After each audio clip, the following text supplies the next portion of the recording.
నగరంలో ఉన్న కాకతీయ అనుబంధం పీజీ కళాశాల బీపీడీ కళాశాల ఎదుట తెలంగాణ రాష్ట్ర వ్యాప్తంగా ఉన్న పెండింగ్లు ఉన్న స్కాలర్షిప్లు ఫీజు రియంబర్స్మెంట్ 10,300 కోట్లు పెండింగ్లో ఉన్నాయి. వాటిని విడుదల చేయాలని చెప్పి డిమాండ్తో ఈరోజు ఇక్కడ నిరసన కార్యక్రమం తీసుకోవడం జరిగింది. తెలంగాణ రాష్ట్ర వ్యాప్తంగా విద్యార్థులు ఇబ్బందులు పడుతున్నా కూడా ప్రైవేట్ కళాశాలలో చదువుకుంటున్న విద్యార్థులు కావచ్చు, లేకపోతే యూనివర్సిటీలలో చదువుకుంటున్న విద్యార్థులు కావచ్చు, లేకపోతే ప్రైవేట్ డిగ్రీ కాలేజీలో చదువుకున్న విద్యార్థులు కూడా పెండింగ్లు ఉన్న ఫీజులు కడితేనే మీకు సర్టిఫికేట్లు ఇస్తామని చెప్పి ప్రైవేట్ యాజమాన్యం ప్రిన్సిపల్స్ కూడా విద్యార్థులను ఇబ్బందులు పెట్టిన పరిస్థితి తెలంగాణ రాష్ట్రంలో కనపడతా ఉంది. కానీ సీఎం రేవంత్ రెడ్డి బహిరంగ సభలకి కోట్లు పెట్టుకుంటాను తప్ప పేద విద్యార్థులకు ఇంతవరకు బడ్జెట్ వేసిన నాదమే లేదు. ఈ రోజు వరకు కూడా ఆయన ఒక బహిరంగ సభ పెట్టుకుంటే ఖమ్మం నగరంలో ఈరోజు ఖమ్మం జిల్లాలో మంత్రి పర్యటన సందర్భంగా మొన్న 30 కోట్లు ఖర్చు పెట్టి అంత బహిరంగంగా పెట్టుకుండు. ఆ 30 కోట్లు మాకు విడుదల చేస్తే పేద విద్యార్థుల భవిష్యత్తు బాగుపడేది కదని చెప్పి ఈ సందర్భంగా మేము వాళ్ళని అడుగుతా ఉన్నాం. ఖమ్మం జిల్లాలో జనరల్ యూనివర్సిటీని అడుగుతా ఉన్నాం. కానీ ప్రభుత్వాలు మారుతున్నాయి, ఎమ్మెల్యేలు మారుతున్నా కూడా యూనివర్సిటీని ఏర్పాటు చేయకపోవడం అనేది చాలా దౌర్భాగ్య పరిస్థితి ఖమ్మం జిల్లాలో ఉంది.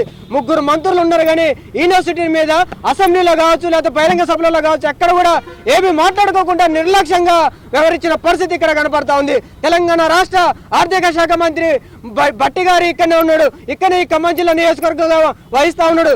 అతనికైనా కొద్దిగా సొయ్యి లేదని చెప్పి మేము అడుగుతా ఉన్నాం. ఈ ఖమ్మం జిల్లాలో విద్యార్థులు ఇబ్బంది పడతా ఉంటే ఇతర జిల్లాలకు యూనివర్సిటీలో చదువుకోవాలంటే ఆడపిల్లలు ఇబ్బంది పడతా ఉన్నా కూడా ఏమీ పట్టించుకోకుండా ఈ జిల్లాలో 3 మంత్రులు వ్యవహరించిన పరిస్థితి కనపడతా ఉంది. తెలంగాణ విద్యాశాఖ మంత్రి ఇంతవరకు ఎందుకు నువ్వు నియమించలే? నీ చేతుల్లో పెట్టుకున్నావు తెలంగాణ విద్యాశాఖ మంత్రి. నువ్వు ఎందుకు స్కాలర్షిప్ విడుదల చేయట్లేదు? ఫీజుల నియంత్రణ చట్టం ఎందుకు అమలు చేయట్లేదు అని చెప్పి మేము అడుగుతా ఉన్నాం. విచ్చలవిడిగా ప్రైవేట్ కళాశాలలో కావచ్చు, ప్రైవేట్ పాఠశాలలో విచ్చలవిడిగా ఈరోజు వేల కోట్లు ఈరోజు విచ్చలవిడిగా పేద విద్యార్థుల దగ్గర ఫీజులు వసూలు చేస్తూ ఉంటే విద్యార్థులు ప్రాణాలు పోతున్నా కూడా నువ్వు ఎందుకు పట్టించుకోవట్లేదని చెప్పి సీఎం రేవంత్ రెడ్డి గారిని మేము అడుగుతా ఉన్నాం. సీఎం రేవంత్ రెడ్డి గారు ఇప్పటికైనా విద్యార్థుల మీద మీకు ప్రేమ ఉంటే తక్షణమే పెండింగ్లో ఉన్న స్కాలర్షిప్లు విడుదల చేయండి. విద్యార్థి సంఘంగా మేము ఏదైతే డిమాండ్లు చేసినో ఆ డిమాండ్ని పరిష్కరించండి. అద్దె భవనాలతో నడుస్తున్న గురుకులాలు ఏ ఎత్తున్నాయో వాటిని సొంత భవనాలు ఏర్పాటు చేయాలి.